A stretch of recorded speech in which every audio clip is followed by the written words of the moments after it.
তো ফ্রেন্ডস, এটা আমি বাড়ির নিচে দাঁড়িয়ে আছি এখন। আমাদের সারা রাত, আমাদের বলে না সবারই, সারা রাত ধরে বৃষ্টি হওয়ার পর বাড়ির নিচে জল দাঁড়িয়ে গেছে। এবারে মনে হচ্ছে একটু বেশি দাঁড়িয়েছে। আর দেখাই পরিস্থিতিটা।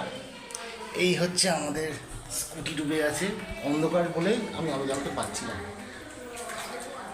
এই কতটা জল হয়েছে সেটা দেখবার জন্যই আমি এক কথায় নিচে নামলাম। ভয়ও লাগছে যেতে। বাবা, আমাদের ওই গাড়িগুলো আবার ওইখানে আছে। আবার অনেকটা ডুবেছে তো।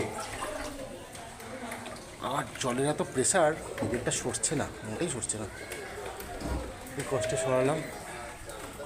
কি অবস্থা, গাড়িটা কতটা ডুবে আছে দেখো।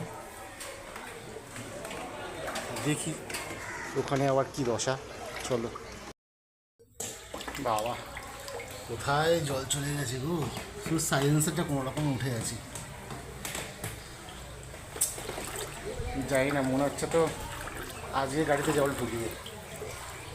এ মা, সব ভেসে বেড়াচ্ছে। আমার এই গাড়িটা নিয়ে চিন্তা নেই, কিন্তু এই গাড়িটা নিয়ে দেখি, গাড়িটাকে সরাতে হবে, এছাড়া উপায় নেই। চলো।